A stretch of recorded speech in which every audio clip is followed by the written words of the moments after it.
नाम रजनीश राजपूत हुआ और जिला स्तरीय यह टीचर्स ट्रेनिंग कॉलेज है जिसको डाइट कॉलेज के नाम से जाना जाता है। मैं इस कॉलेज का शिक्षार्थी हूँ। मेरा सत्र 2019-21 का है। विगत दिनों करीब 5 जुलाई के आसपास कुछ असामाजिक तत्व हमारे कॉलेज के गर्ल्स हॉस्टल को अतिक्रमण के रूप में पूरा भर दिए हुए हैं। ये जो हैं एक सुनने में आता है कोई वार्ड पार्षद हैं, वार्ड नंबर 24 के डब्बू खान उनका नाम हुआ। उन्हीं की अगुवाई में करीब 350 लोगों को यहाँ पर बुलाया गया। वो डेट शायद 5 जुलाई के आसपास है।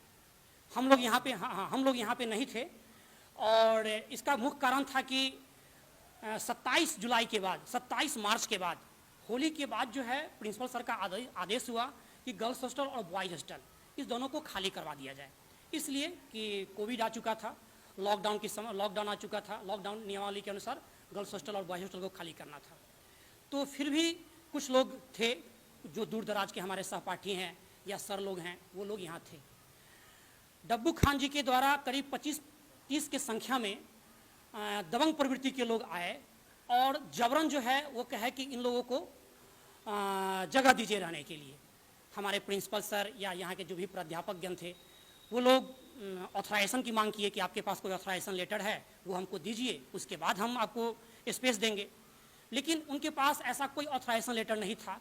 एक नगर आयुक्त के द्वारा लेटर दिया गया, उस लेटर में स्थल देने की मांग की गई है कि अगर कॉलेज के पास प्रांगण है, स्थल है, तो उस स्थल को सुपुर्द किया जाए। लेकिन आप देख रहे हैं कि यह हमारा कॉलेज जो है वो एकड़ और बिग्घा में नहीं है, वो कट्ठा में ही है। अगर स्थल जो खाली है उसमें वो तंबू गाड़ करके अपना रहे, ठीक है। अगर विपत्ति आती है तो गुजर बसर करने के लिए ये नहीं कि गर्ल्स हॉस्टल को सुपुर्द कर दिया जाए, ऐसा नहीं हो सकता। ये एकदम अवैध है। तो कहा जा सकता है कि यह अवैध तरीके से जो है वो जबरन इस पर कब्जा किए हैं। और इसका मेन जब मेरा उनसे वार्तालाप हुआ, जब मुझे मालूम हुआ 5 जुलाई के बाद 10 जुलाई को या 11 जुलाई को मुझे मालूम हुआ, कॉलेज की तरफ से फ़ोन आया, तो मैंने उनको फ़ोन किया कि सर आप ये काहे ऐसा काम किए हैं। तो उनका कहना था कि हमको क्या फ़ायदा है। सर तो फ़ायदा स्पष्ट दिख रहा है कि आपका वोटर है, आप उसको जो है ACDC का आनंद ले रहे हैं, पूरा उसको फ़ायदा है। अब देखिएगा सर, मुआयना कीजिएगा, वो बिल्डिंग रहा गर्ल्स हॉस्टल का, उसका आप उसका मुआयना कीजिएगा सर कि उसमें मैक्सिमम शीशा जो आईना था वो चोरी कर लिया गया है। गैस जो अग्निशमन सेवा में यूज होता है उसको चोरी कर लिया गया है। और रूम को ऐसे अव्यवहारिक तरीके से यूज किया जा रहा है कि हम लोग जब से आए हैं तब से सर दहशत में जी रहे हैं। हमारे कॉलेज के जो भी प्राध्यापक हैं, जो भी यहाँ के स्टाफ लोग हैं, वो लोग भी जो काम करते हैं सर दहशत में रह कर काम करते हैं, क्योंकि वो लोग 350 की संख्या में है। वो कभी भी हमारे कॉलेज की जो लड़कियां हैं चाहे जो लड़के हैं उसके साथ व्यवहारिक तरीके से आ सकता है, कभी भी कोई गलत कदम उठा सकता है।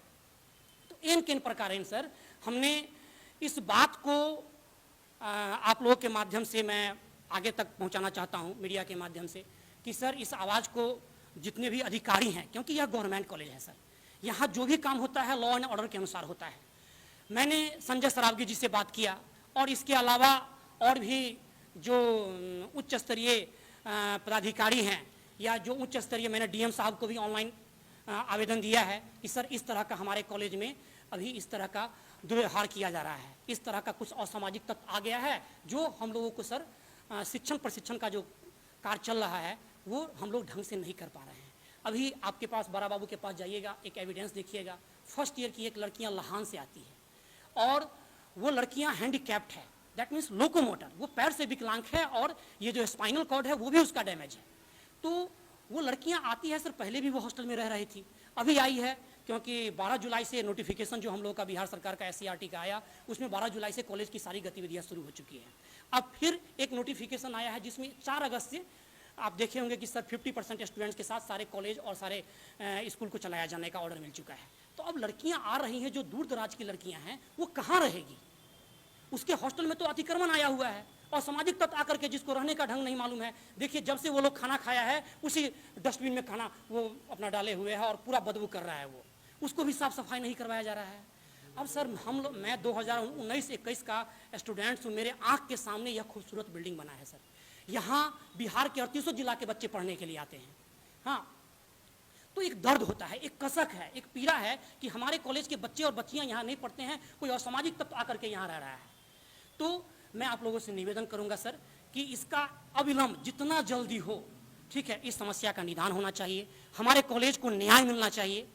इसका हमारे बहुत सारी कॉलेज की छात्राएं हैं जो हॉस्टल में पहले से रह रही थी, आप उनसे भी पूछ सकते हैं कि अभी उन लोगों को क्या क्या झेलना पड़ रहा है, कहाँ कहाँ से आती है। कोई बताओ, मौसम तुम भी बताओ। मेरा नाम मौसम है, मैं डाइट की हूँ और फर्स्ट ईयर की प्रशिक्षु हूँ और मैं अभी दूर से आती हूँ, मैं मधुबनी से आती हूँ। तो मैंने भी सोचा था पहले कि हॉस्टल में रहूँगी, बट तभी कुछ कोरोना हो गया था तो स्टार्ट नहीं हुआ। उसके बाद मैं जब आई तो मैं सोची कि हॉस्टल में रहूँ, बट देखा ऐसा सिचुएशन और माहौल तो मेरा मन नहीं किया।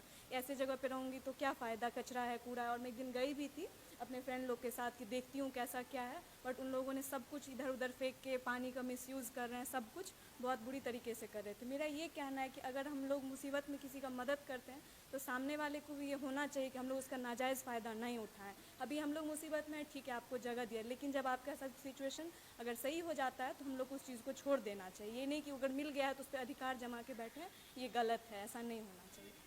धन्यवाद। आप लोगों से हमारी ये निवेदन है कि इससे पे कार्रवाई करके इसको खाली करवाए ताकि हमारे कॉलेज की लड़कियां आराम से रह सकें और पढ़ाई कर सकें।